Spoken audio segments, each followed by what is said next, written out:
Todo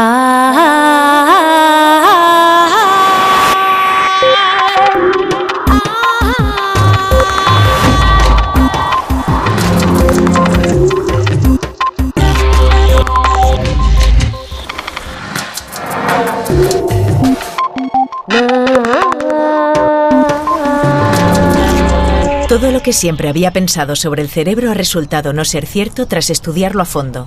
Richard Hayer. A todos nos gustaría ser más inteligentes, pero apenas sabríamos especificar lo que eso significa. Desde hace más de 100 años, la ciencia trata de averiguar qué elementos de nuestro sistema nervioso resultan clave para poder calificarlo de inteligente. Eduardo Punset conversa hoy con Richard Hayer, neurocientífico que emplea las nuevas herramientas de la neuroimagen en el estudio de la inteligencia humana.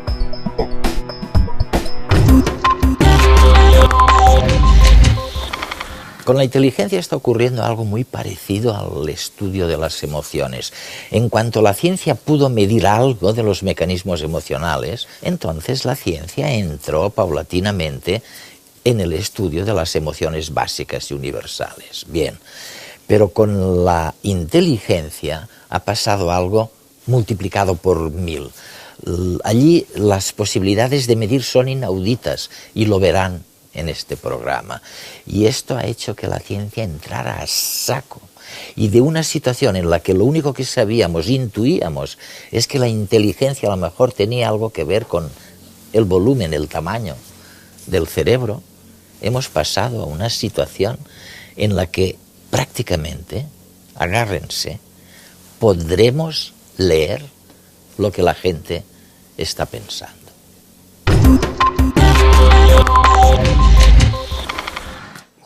Qué cambio, ¿no? Qué cambio, profesor Hayer.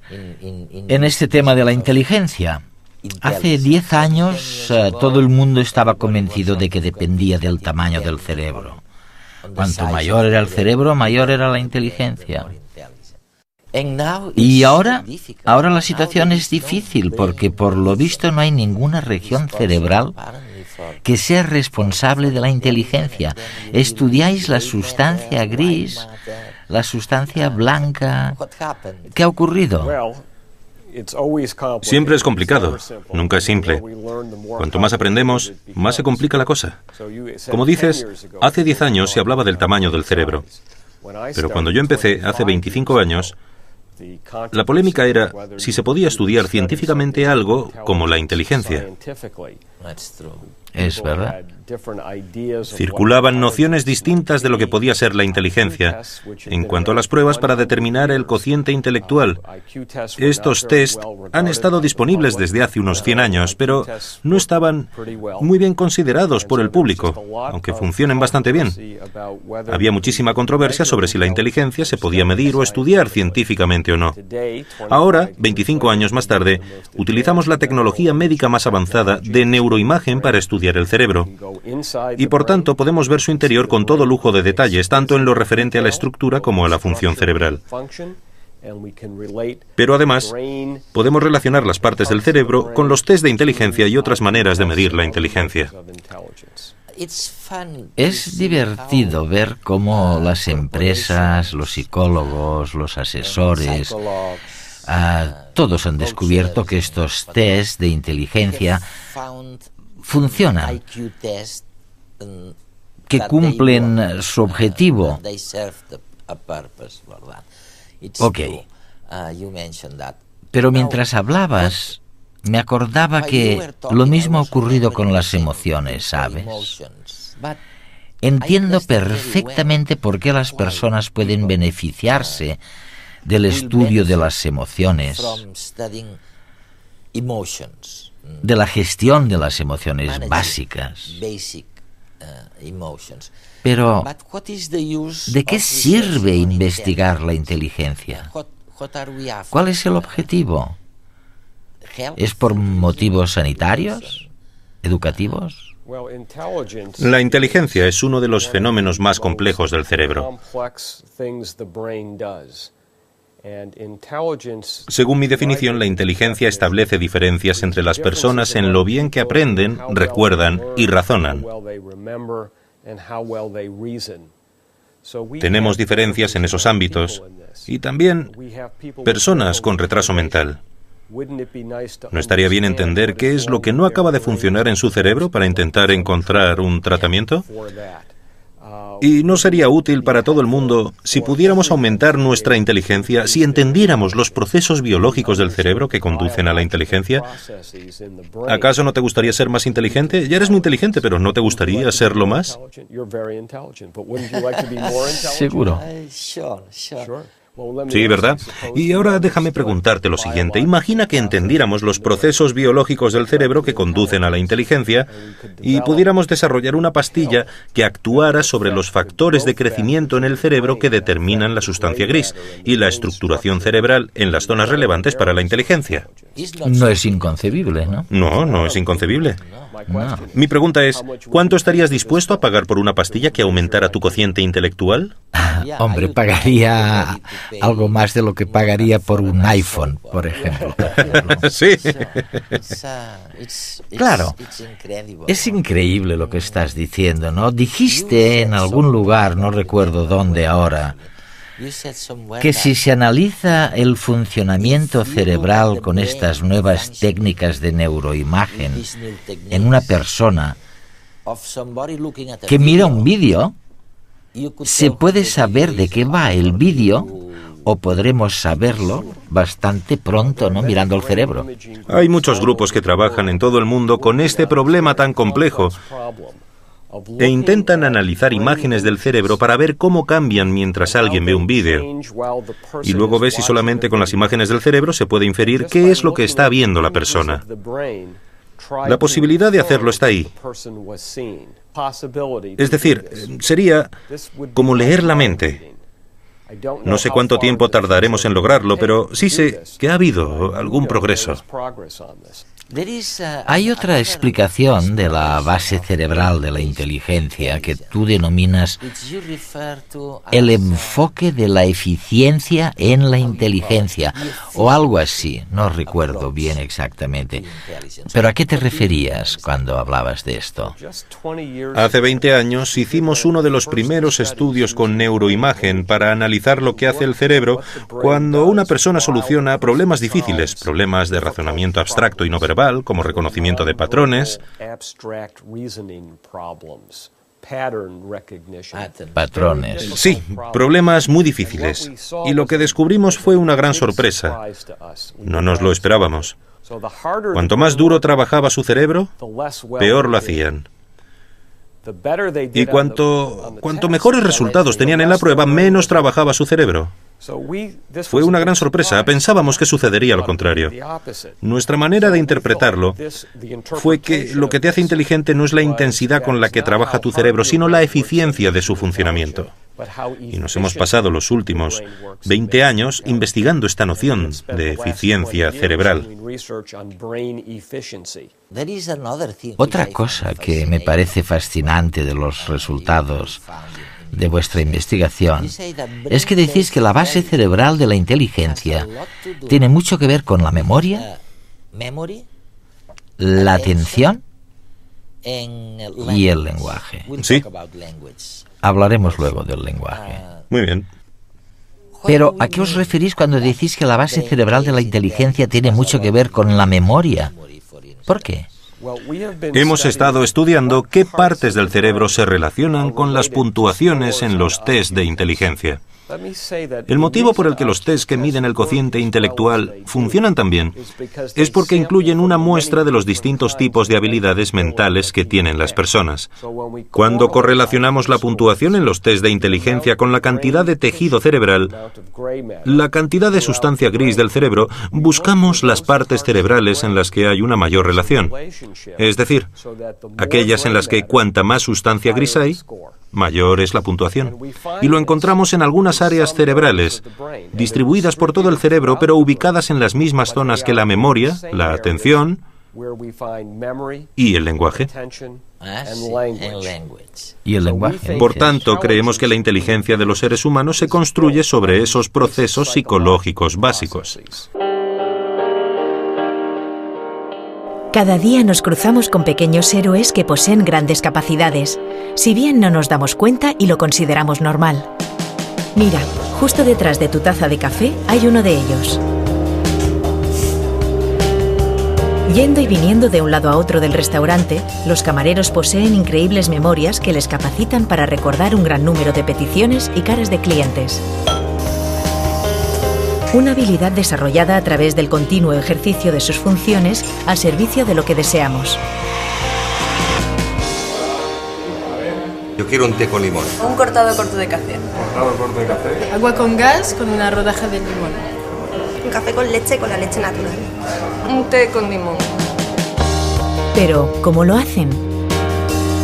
Comencemos por decir que estos echan mano de uno de los pilares básicos en los que descansa la inteligencia. La denominada memoria de trabajo o la capacidad de almacenar información con una precisión fotográfica durante un breve lapso de tiempo que, por lo general, es de unos segundos, pero puede llegar a un par de minutos. El tiempo que el camarero puede retener la información limita el resto de los recursos de procesamiento de la inteligencia, comprometiendo las otras tareas que deba realizar. Para recordar todas las comandas, lo primero que sirve es la experiencia de hacerlo cada día.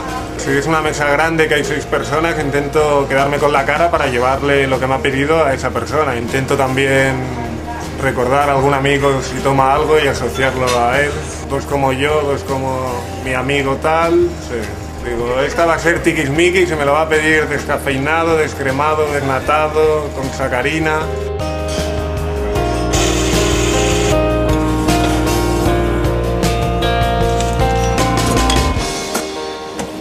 Internamente, el camarero recurre a determinadas estrategias mnemotécnicas, como la repetición de las órdenes o la asociación de las mismas con rostros u otras memorias con vínculo emocional. Estas agrupaciones son básicas para poder retener a corto plazo la información recibida y utilizarla luego, así como para almacenarla a más largo plazo. Y si no, haced la prueba. ¿Reconoceríais vuestro número de teléfono agrupado de forma distinta a la que lo habíais memorizado?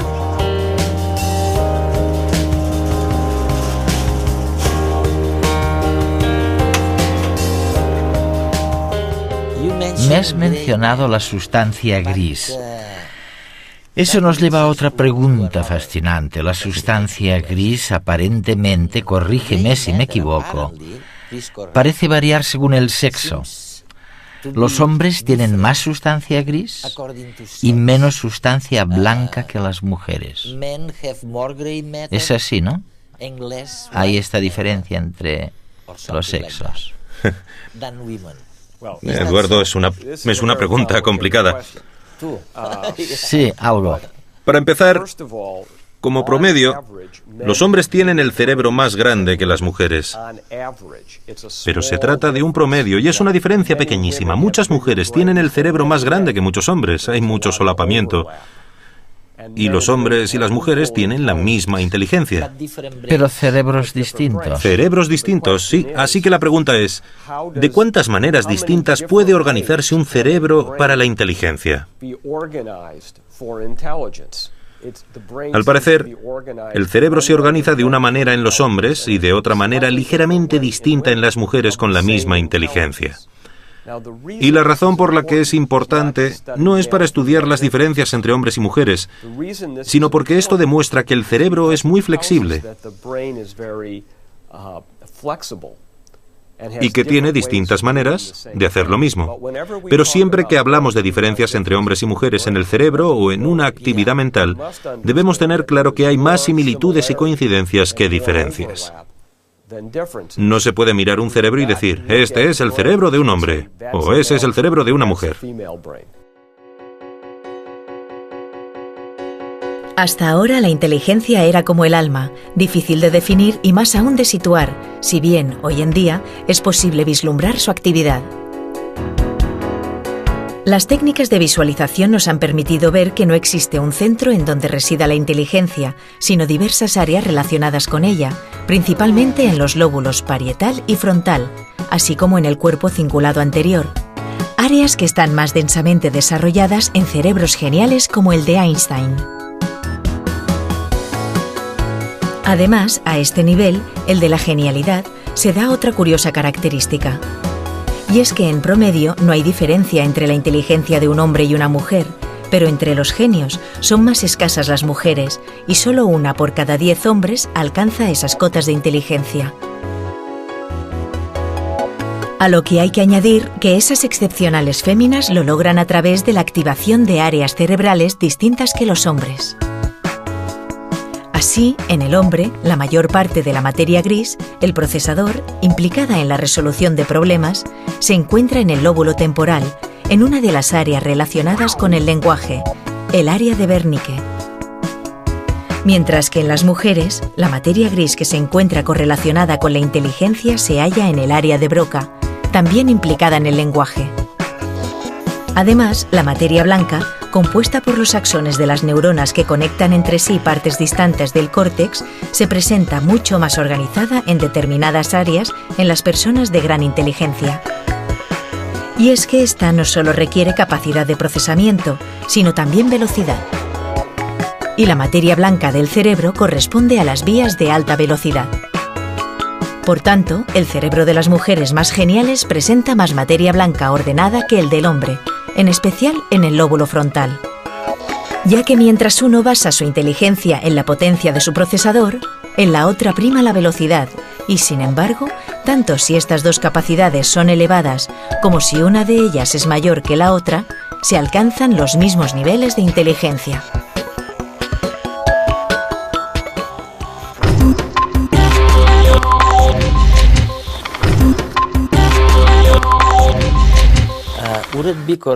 ¿Sería correcto decir que quizá no sabemos por qué alguien es inteligente y seguimos siendo incapaces de responder a la pregunta de por qué se es inteligente? Pero en cambio conocemos las morfologías, los lugares importantes para ser inteligente. Y en esto hay algo de nuevo muy fascinante. Por lo visto, habéis descubierto que la potencia de procesamiento del cerebro es extremadamente importante. Y eso está relacionado con la sustancia gris, tal vez. Y otra cosa muy importante es la velocidad, distinta. La velocidad a la que se puede calcular y unir cosas separadas entre sí. Y eso probablemente depende de la sustancia blanca. Es verdad. Si eso es cierto, significa algo, ¿no? Esto se ha sabido durante muchísimos años y muchos otros investigadores han trabajado sobre la relación entre la inteligencia y la velocidad de procesamiento de información. Todas las capacidades mentales, incluido el lenguaje, son siempre una combinación de sustancia gris y sustancia blanca. Es como si fuera un ordenador donde la sustancia gris es el procesador y la sustancia blanca es la velocidad, la rapidez del ordenador. Imagina 2 ordenadores, uno con mucha memoria pero con muy poca velocidad, y otro con mucha velocidad, pero con una memoria reducida. Si observas a ambos ordenadores haciendo lo mismo, parece como si funcionaran al mismo nivel, pero internamente se trata de una combinación distinta que conduce al mismo resultado. Hay algo, una pregunta que constantemente flota en el aire. Se trata de este asunto de los genes. Sí. La herencia genética. Las bases biológicas de la inteligencia.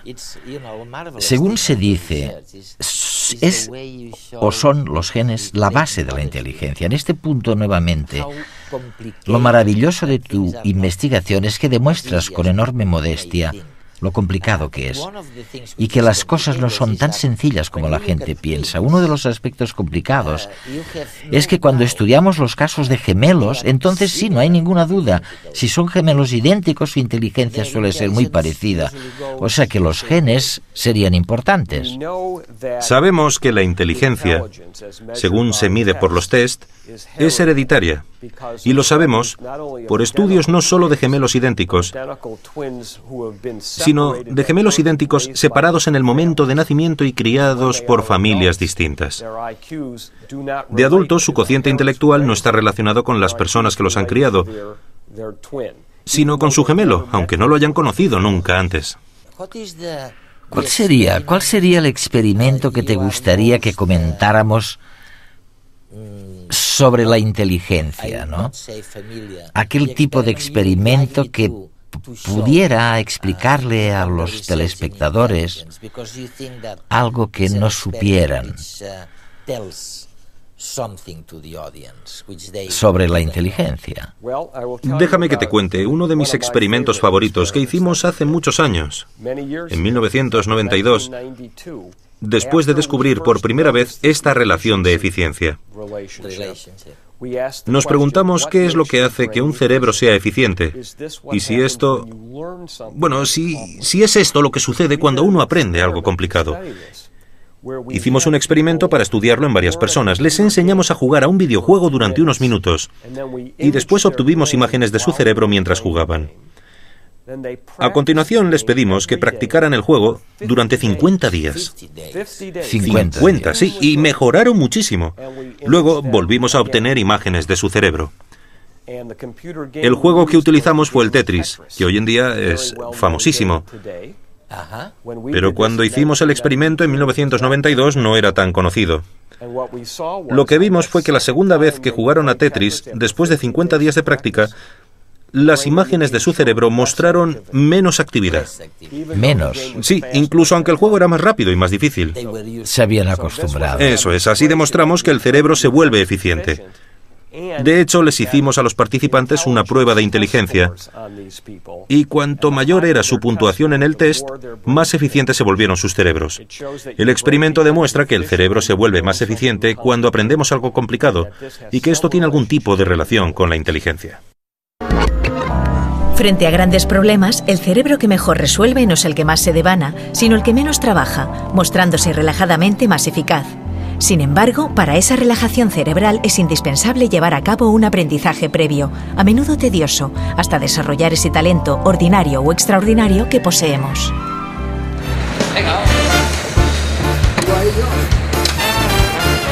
Aprendemos a realizar una actividad como, por ejemplo, conducir un coche, gracias a la repetición de la misma, hasta que así terminamos convirtiéndola en algo casi automático.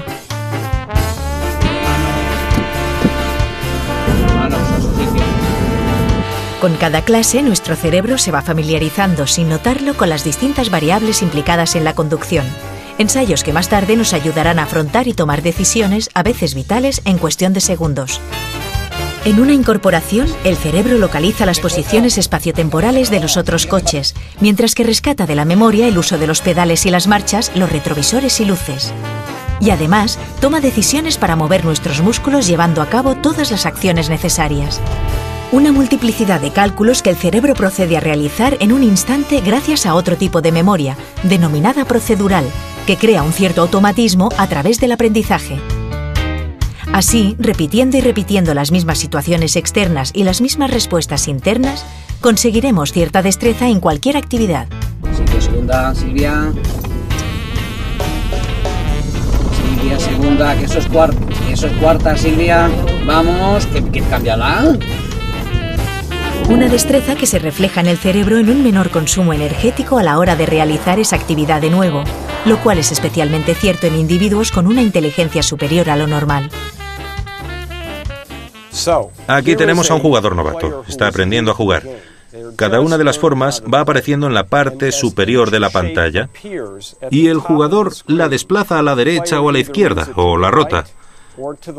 Y luego, cuando la tiene colocada donde quiere, pulsa el botón para que caiga rápidamente. El objetivo es completar una línea sin dejar ningún espacio vacío. Se empieza con el reto de lograr 40 líneas y se calcula el tiempo que se tarda. Muchísimo, ¿no? Bueno, para mí son 3 minutos, ese es mi récord. Esta persona lleva 2 líneas en 38 segundos. Ha completado 2 líneas. Como ves, se le nota inseguro, va hacia atrás, hacia adelante, deja espacios vacíos. ¿Lo ves? ¿Lo ves? Mira, mira. No es muy eficiente. Bueno, Ahora ha completado 2 líneas a la vez. Muy bien. Ahora tenemos a un jugador con muchísima experiencia. El juego es a tiempo real. No está manipulado. Es a tiempo real. De nuevo, el objetivo son 40 líneas. Es ver cuánto se tarda en completar 40 líneas.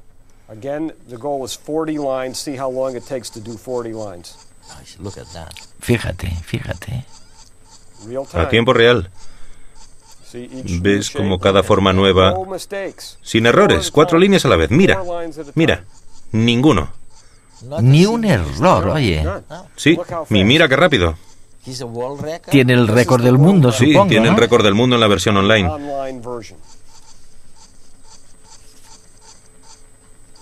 Va tan rápido que cuesta creer que lo esté haciendo un ser humano. Ya lo tenemos. Recuerda que la otra persona tardó 38 segundos en conseguir 2 líneas. 38 segundos.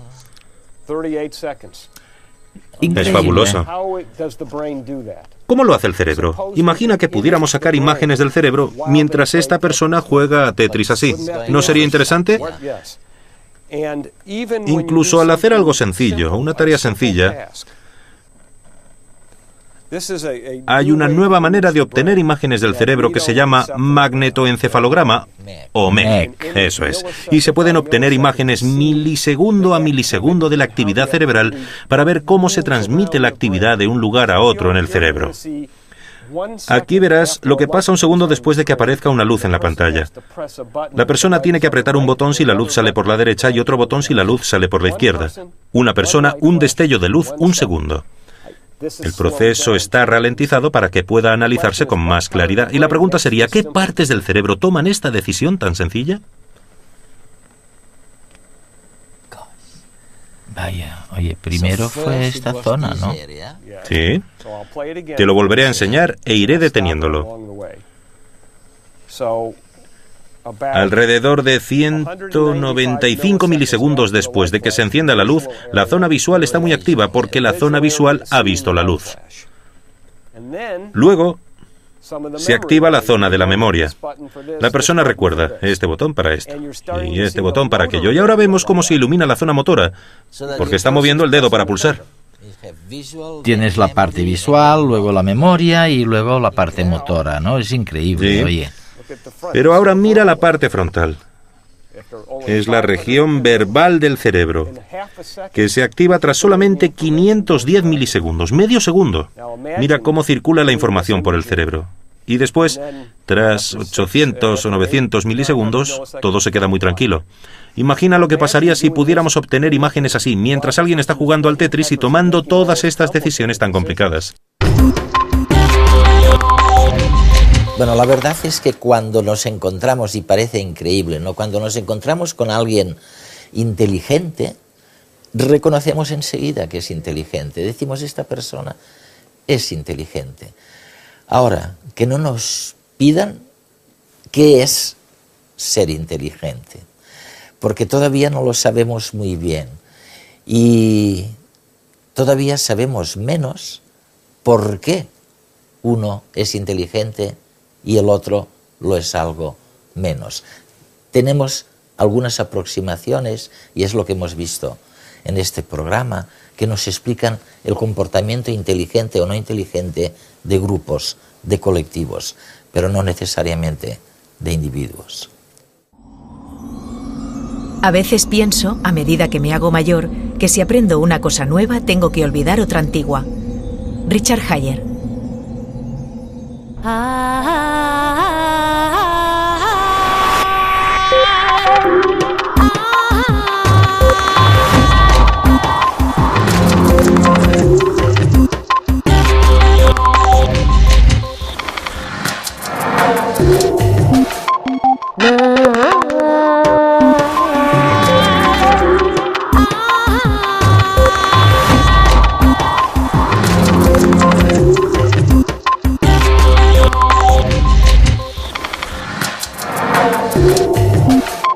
No.